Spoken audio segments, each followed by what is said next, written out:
I think that we have seen Paul Sewald be brought in to close out a game for the Diamondbacks for the final time. I was in favor of giving him another shot. A lot of people weren't. We've talked about the probation period that he was on. Right. I think after today's utter disaster, he couldn't throw a strike. The balls were so far out of the strike zone. His confidence is shot. He doesn't have any. There's nothing on his pitches. They had to pull him from the game and bring in Ryan Thompson. What was a 5-2 lead was 5-4, and a tying run was on third base, and a winning run was on second, and Thompson had to come in and get them out of it because Paul Sewald failed again and capped off what has been an absolutely miserable July for Paul Sewald. Yeah, look, you're not gonna find any disagreements over here from this side of the Auction Community Studios. It's time. It's time, and I've spoken many times about having Paul Sewald on probation. And we kind of started the month with talk of him being on probation. We ended the month with talk of, hey, if it happens one more time, you really got to pull him. That was a disaster. And you and I were in here watching it together in the studio. And it was really obvious from body language and just watching it go down, he was not confident in throwing a strike. No. He knew that if he put it over the middle of the plate, it was going to get smashed. And he knew it the minute he gave up that double to Abrams, like, oh boy. And then everything else, it was outside, inside. He would not throw it over the plate because he knew. Yeah. And that shot confidence, you can't have that if you're Torey Lovullo. You can't. No, listen, we all should feel bad for Paul Sewald. He looked like he was going to cry when Lovullo took the ball for him, and then they showed him on the dugout steps cheering on his team. But you could see the tears in his eyes because, it's nobody wants this. He doesn't want this. He got booed he got booed walking to the dugout. The fans were booing him. And look, I have no problem with that, rightfully so. Yeah. When you don't do well, you're going to get booed. You're getting paid a lot of money. You don't do your job, you get booed. I don't have a problem with it. But he's a good guy. He's a stand-up guy, and I feel terrible for him. But I do think that this is it. I think now we have hit. I've been in his corner to keep him as the closer. I have never wavered from that. I've never said, okay, but today's the day. Today's the day where I'm saying you've got to make a change at closer because he just doesn't have it. We've got our reporters down there. We're monitoring social media. If anybody says anything to that effect, we'll let you know. I don't know when Torey meets with the media what he'll say, but certainly as soon as we get some word on it, of course the question is going to be asked. And in all likelihood, Torey is probably going to punt on it. In fact, I'd be willing to guess that Torey will not give a definitive answer today, and the next opportunity he'll have to give a definitive answer on this will be when he's on with us on Friday for his weekly visit. That might, with the off day tomorrow. Now, I'm not trying to write checks that I can't cash here. I don't know if that's going to be the case.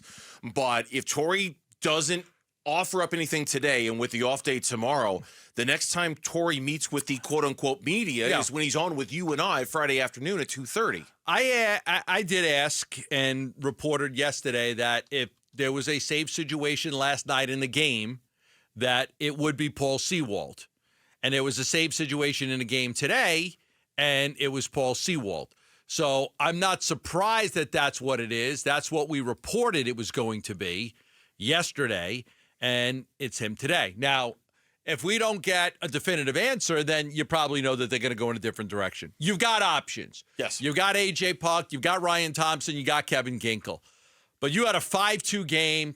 First of all, terrific month of July for the D-backs. 7 games over 500 right now. Eugenio Suarez, I think I heard Steve Zinsmeister say he could be the player of the month for July with what he's done. Jake McCarthy, wow, just such a fan of Jake McCarthy. He's batting .294 right now. Incredible. Ketel Marte continues. Got another hit today. Like, it's a lot of good things going on for the Arizona Diamondbacks. Zach Gallen got the win, pitched terrific. 6 innings, only walked one, right? Only walked the one batter. No issues there. It's just this closer situation is something that they're going to have to figure out, and I just don't know. AJ Puck came in, retired the side in order with a strikeout.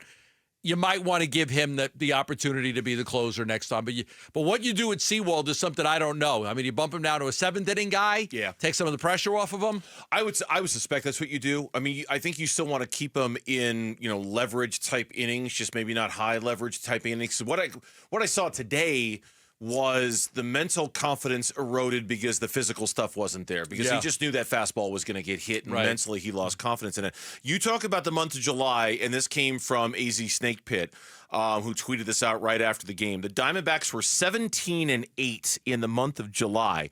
That's a .680 win percentage, which is their best for a calendar month since the first month of the 2018 season, when they started off the year 20-8. That was Torrey's second year with the Diamondbacks. Now, before you comment on that, bear in mind, 8 losses, 5 blown saves in those 8 losses, 4 by Paul Sewald, and then the meltdown by Justin Martinez at Wrigley a week and a half ago. A perfect month. Could have been a near perfect month. Even if you go 2-2 in the Seawald 4 blown saves, so you go 3-2 in the 5 blown saves. You were lucky it wasn't a blown save today. Second and third, so fortunate. A single, and you probably lose the baseball game. So fortunate. I mean, lucky. You had a 5-2 lead. It's 5-4 with runners on second and third, and Thompson was able to get out. Want to hear the dumbest stat in all of baseball? Sure, please. Paul Sewald got credited with a hold today. Dumbest stat that baseball's ever come up with. Oh, let me see. Paul Sewald, who got pulled from the game because he couldn't throw a strike. There it is. He got the hold. He got a hold. First hold of the season. That's first hold of the season. The third of an inning. Gave up a hit. 2 earned runs. Walked 3, and he got the hold. Yeah. He threw 24 pitches, only 9 strikes. 9 strikes. Okay, but the balls weren't close. Oh, no. They weren't competitive. They were so inside. They were so high. Yeah. It was almost like he was afraid to throw his best stuff over the plate. Yeah, that's exactly. Because I felt like I don't think that's almost you're what not it was gonna, like. I think that's what it was. They're going to hit this. Yeah, they're going to especially after the double, which got raked. Me and you watching it like, oh, no. Oh, good. Oh, I know. We were in here just and there's a difference between the radio feed that we're listening to and the TV feed. Yeah. So I went through the Octane Community Studios, and I actually turned all the headphones down because I just wanted to watch. Nothing against Chris and nothing against Mike. They call a fantastic game. It was fun hearing the two of them together today. That was a real treat. But I didn't want anything to spoil it. Like, I wanted to experience it without hearing it. And boy, that was close. Yeah, I agree. I think most Diamondback fans are going to agree. It's done. It's got to be done. You can't do this again. You can't do this again. Does. And I've stuck with him right through up until this point. But at this point now, you can't have him go out there anymore. Thanks for watching Burns and Gambo. Click to see more from the guys and hit the button in the middle to subscribe so you never miss a video from Arizona sports.